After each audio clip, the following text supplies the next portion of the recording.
Bonsoir à toutes et à tous, ravi de vous retrouver sur 8 Mont-Blanc, il est 18h, c'est l'heure du journal de la rédaction. Voici les titres de ce jeudi 9 juin 2022. Nous prendrons tout d'abord la direction des bords du lac Clément pour débuter cette édition. Ivoire, petit village d'un peu plus de 1000 habitants, a obtenu pour la toute première fois le label Pavillon Bleu, qui récompense notamment les démarches en faveur du développement durable. Petite visite dans ce journal. Et puis on reparlera handball avec des collégiens. Cette fois-ci, ce jeudi, avait lieu la deuxième étape de l'opération sur la trace des champions, mise en place par le conseil départemental de Savoie. Près de 200 élèves se sont essayés à la discipline à Chambéry auprès de joueurs professionnels. Je vous le disais dans les titres, le Pavillon Bleu a dévoilé son palmarès 2022. Près de 410 plages et 196 communes ont ainsi été distinguées dans la région Auvergne-Rhône-Alpes. Ce label récompense la qualité des eaux de baignade, la gestion des déchets, la préservation des milieux aquatiques ou encore les ports de plaisance engagés dans une démarche de développement durable. Et en Haute-Savoie, le village d'Ivoire sur les bords du lac Clément est mis à l'honneur pour la toute première fois. Il a été primé pour son port de plaisance. Marine Schneider et Alex Gontier se sont rendus sur place. Reportage.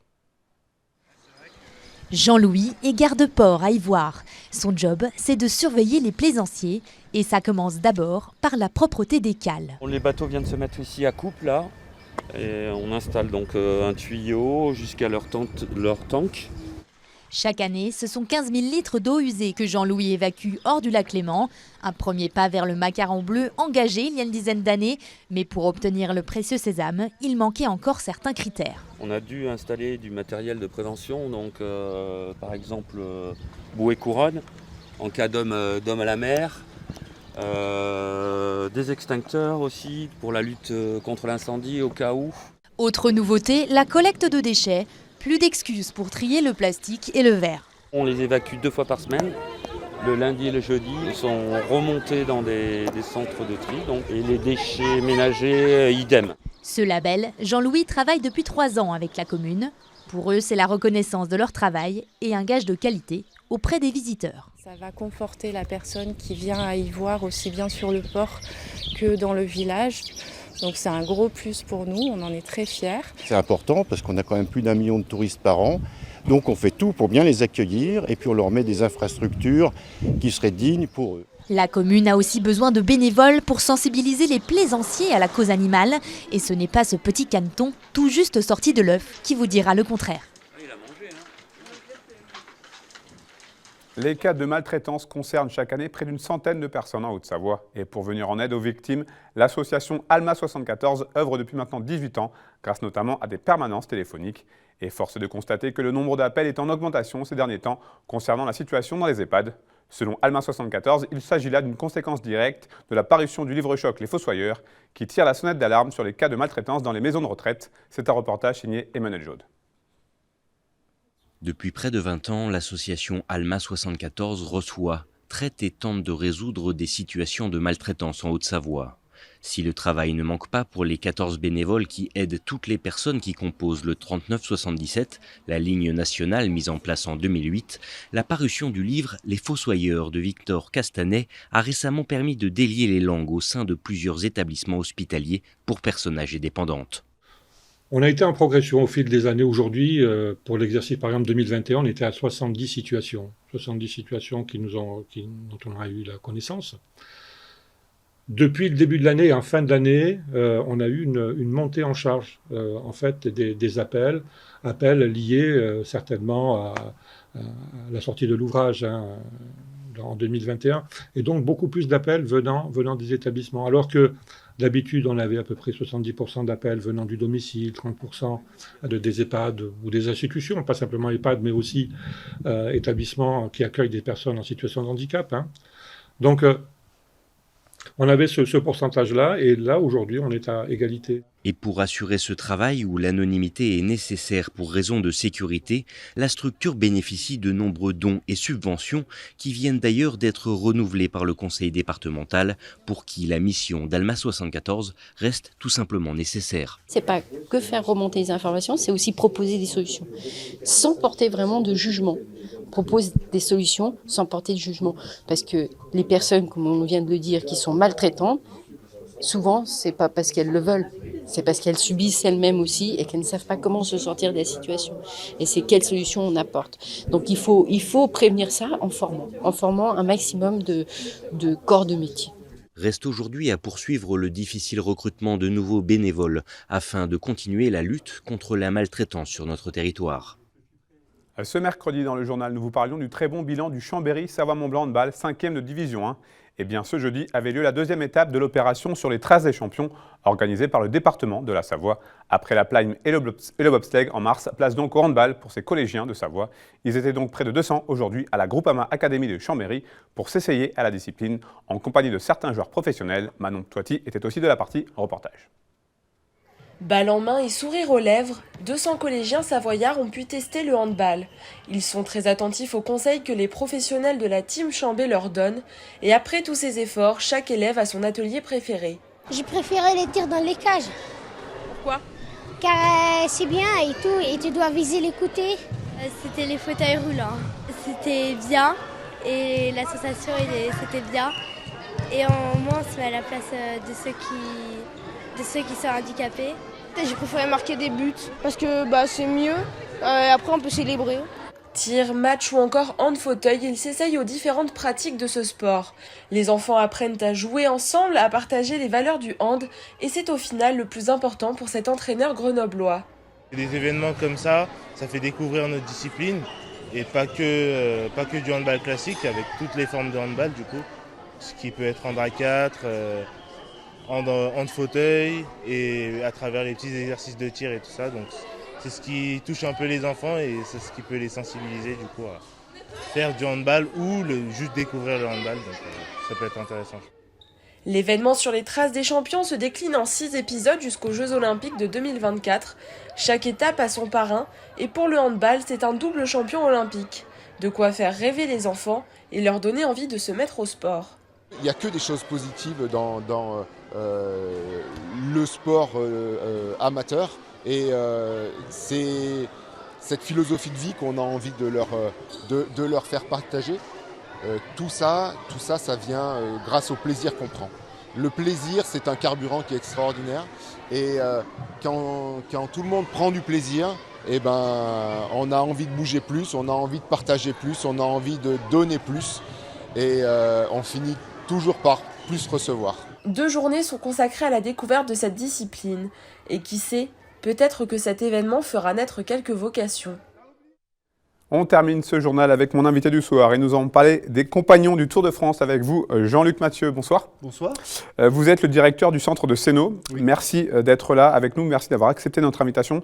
Avant toute chose, est-ce que vous pouvez nous expliquer ce que sont les compagnons du Tour de France ? Alors, les compagnons du Tour de France, c'est un regroupement de personnes qui se préparent à devenir compagnons. Donc Tour de France, ils sont itinérants au départ et ils se préparent tout doucement sur plusieurs années pour devenir un jour compagnons sédentaires. Donc c'est par le voyage qu'ils apprennent le métier avec les nouvelles techniques, des techniques anciennes.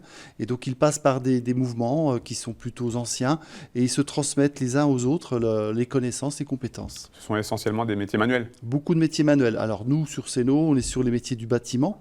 Donc on retrouve les couvreurs, les menuisiers, les charpentiers, les peintres, les maçons, les carreleurs. Mais c'est surtout ces métiers-là que l'on recouvre. Alors le centre que vous dirigez a lancé un appel à candidature pour cette rentrée 2022. À qui s'adresse cet appel ? Alors cet appel est à l'ensemble des personnes qui ont envie de venir dans les métiers du bâtiment. Il faut savoir qu'aujourd'hui, on a un déficit d'images peut-être, mais il s'avère qu'il y a un besoin qui est énorme actuellement dans les métiers du bâtiment.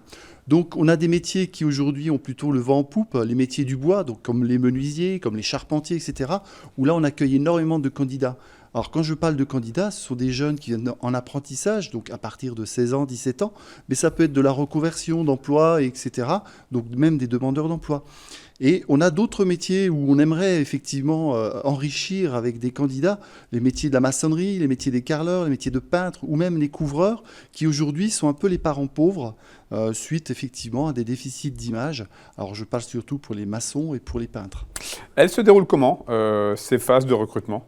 Alors aujourd'hui, on fonctionne beaucoup sur du bouche à oreille.